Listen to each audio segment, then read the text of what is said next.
Welcome to the video. This is MTG Anonymous. If you'd be kind enough to like, subscribe, and comment to keep this channel going, that would be amazing. But let's get into the video. Alrighty, let's get into this video. Today we're doing Mono Black Recursion for video 2 of the day. It's 2.3 average CMC, 18 creatures, 3 instants, 13 sorceries, 1 artifact, 1 enchantment, and 24 lands. This deck's actually really fun. We're in high silver now, so we're doing pretty good. This deck's won the 4 games it's played straight, so let's go ahead and get into these. First we have Banehound. For 1 black, you get a 1/1 Night Hound with lifelink and haste. You want this card out early as possible, and then you can sacrifice it to many of the different spells we have in this deck. Barrier of Bones. Barrier of Bones is for 1 black, you get a 0/3 Defender, and when it enters the battlefield, Surveil 1. Surveil says look at the top card of your library, you may put it into your graveyard, and Defender says a creature with Defender cannot attack. We also want this out pretty early to defend against mono red, honestly. Foulmire Knight, it's a black with Adventure. For 2 and a black, you draw a card and lose 1 life, and then for 1 black, you get a 1/1 Zombie Knight with Death Touch. So, this deck doesn't really have many ways to draw cards, so you're going to want to be able to use this and then use the different effects to return it back to our hand, so that way we can keep doing this over and over again. The lifelink from Banehound offsets the damage, so it's a pretty good idea. It's better to have 4 of them, but since I only have the 1, I play the 1. We got 4 Vampire of Dire Moon. It has Death Touch and lifelink. It's a 1/1 for 1 black.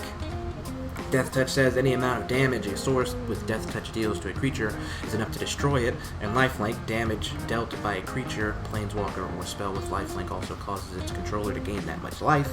This one's really good as well. People don't want to block these, and so you can swing into them, or if you have creatures that your opponent has, you can hold them back and block with them. They're pretty good to keep your opponent on the defensive. When you gain the life, it also helps you out too, because we have a couple ways to lose life in this deck. Bone Splinters, for 1 black, you get a sorcery. As an additional cost to this spell, sacrifice a creature, which we have no problem in this deck. Destroy target creature. So, we've got lots of 1/1, not necessarily, well they are 1/1s, but they're 1-drop creatures that we can sacrifice and then destroy a bigger creature on our opponent's side. It's really important to get that down as like the Spitter Elemental, or pretty much anything bigger than what we can do. Next is Disfigure. For 1 black, you get target creature gets -2/-2 until end of turn. There are 3 of these because we want to make sure that our opponent's 1/1s can't kill our Vampire of the Dire Moons when it's time for blockers. Also, when you have situations where they're indestructible, which is pretty unlikely, if they're 0/3s, you deal the 1 damage and then -2/-2. Actually, I don't even think that might not even work. No, that wouldn't work. So, belay my last. Ignore that. Next is Duress. We have 2 of them, both from different sets because we don't have that many. For 1 black, target opponent reveals their hand. You may choose a non-creature, non-land card from it. That player discards that card. This is for against mono red and Izzet, because they like to cast stuff, and we don't like when they cast stuff against our stuff. Stuff against our stuff, huh? Next are the 2-drops. Eternal Taskmaster. For 1 and a black. When it enters the battlefield, it enters tapped. Whenever it attacks, you may pay 2 and a black. If you do, return target creature from your graveyard to your hand. Super important for this deck. We could do that and then get the Foulmire Knight or the Barrier of the Bones back, and then this gives us, well, this doesn't give us card advantage, but we can either put something in our graveyard, or we get to draw a card and lose a life. It's pretty good. So, basically, we want to focus on having that out, and if we don't, then we're going to use any recursive means we have to get it back out, so that way we can keep our hand full. Next we have Order of Midnight for 1 and a black. It has Adventure. Altar of Fate for 1 and a black. Return target creature from your graveyard to your hand. Again, super important. And then for the 1 and a black for the creature, flying, Order of Midnight cannot block. It's a 2/2. Adventure, you may cast this Adventure after you do exile it. You may then cast the creature from later from exile. But important to remember, if you don't cast the Adventure and it dies, it does not go into exile. Or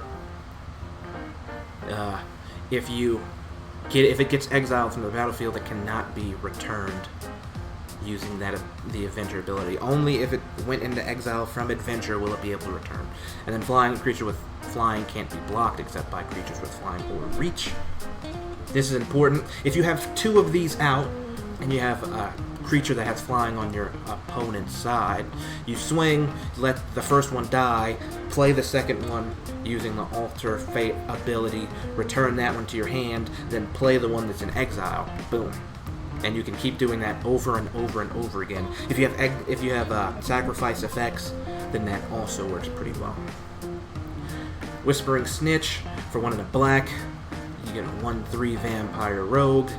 Whenever you surveil for the first time each turn, Whispering Snitch deals 1 damage to each opponent and you gain 1 life. We have 2 of those. Why? Because Barrier of Bones. Whenever something attacks, it can kill it. We will let it die, and then we'll bring it back somehow using one of our random abilities, and then boom, we can play it again, and then deal the damage, gain the life.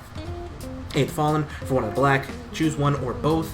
Return target creature card from your graveyard to your hand, or return target planeswalker card from your graveyard to your hand. We don't have planeswalkers in this deck.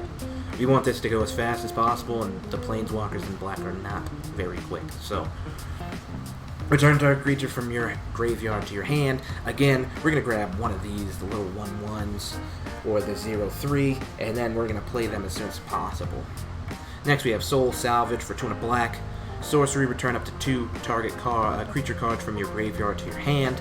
Again, we want to get one of our random creatures, preferably one with Death Touch and then one with Surveil.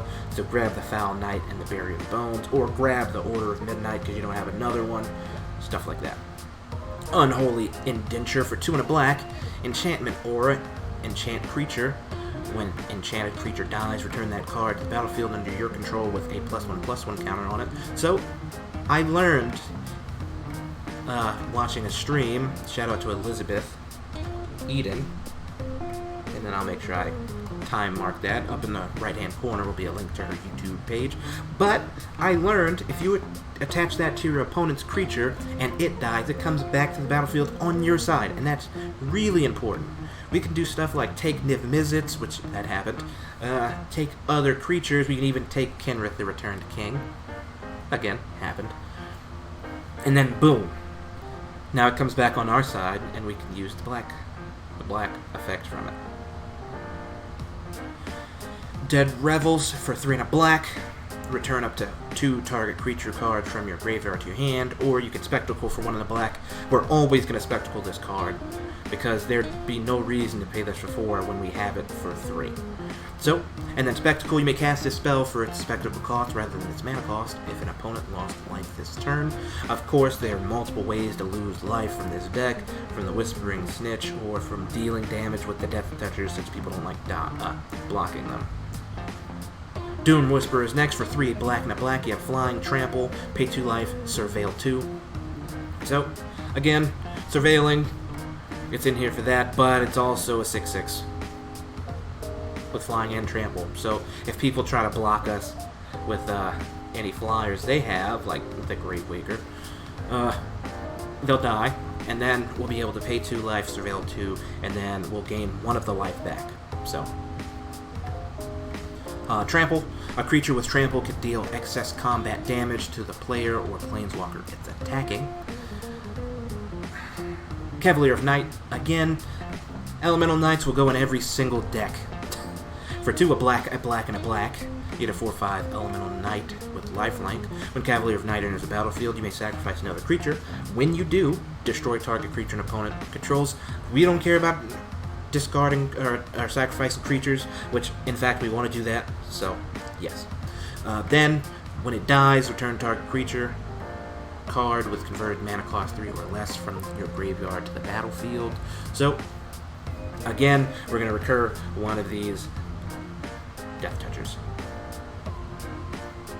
Bond of Revival. 4 and a black. Return target creature card from your graveyard to the battlefield. It gains haste until your end of turn. To your next turn, excuse me. That's going to grab Cavalier of Night, and that's only going to grab Cavalier of Night. Or the Gravewaker. Doom Whisperer dies, so what? We'll grab it back somehow else. This wants to return Cavalier of Night because it has the enter the battlefield effect. We'll sacrifice another one of our creatures, and then we'll get to destroy a creature, and then when it dies, we'll get to return something else. And we'll keep doing that over and over again once we have that much mana. Gravewaker for 4 black and a black. You get a Bird Spirit with 5/5. It has flying, and then for 5, a black and a black, return target creature card from your graveyard to the battlefield tapped. So for 7 mana, we get to return any of these things straight back to the graveyard. Doom Whisperer or Cavalier of Night, preferably. You can return any of the other things. You do not want to return Order of Midnight or the Foulmere Knight. The reason because is you're not able to do the adventure, so what you'll want to do is you'll want to use that for one of the other Death Touch lifelink cards. And then last but not least, the Cauldron of Eternity for 10, a black and a black. This spell costs 2 less to cast for each creature in your graveyard, which there are going to be a lot. When a creature you control dies, put it on the bottom of its owner's library. For 2 and a black, tap, pay 2 life, return target creature card from your graveyard to the battlefield. Activate this ability only anytime you could cast a sorcery. Again, we're going to do that for the Cavalier of Night, the Doom Whisperer, or the Gravewaker. So basically, these two are going to recur everything in this area. And that's what we want. That is what we're going to want 95% of the time. If you get Doom Whisperer out before you've run into all of these, then you can start surveilling and dropping them into the graveyard, and then you can return them using the Order of Night back to your hand. You can just keep doing that over and over again. So this one was actually quicker than I thought it was going to be. Also, you can run the Witch's Cottage, which Witch's Cottage, when it enters the battlefield, unless you control 3 or more, it'll enter tapped. When it enters the battlefield untapped, you may put target creature card from your library from your graveyard on top of your library. So, unfortunately, there are no ways to return lands to our hand, so it's not really worth the recursion, honestly, unless you don't have, this deck has a lot of recursion. These 3 can get each other back, these 4 can get each other back over and over again in the circle, and if you have 3, then it's pretty much difficult to get rid of, to keep them all off. Well, I mean, there's cards that remove cards and cards like it out of your hand, but regardless. That's it for this video. I will see you on the next one. Later.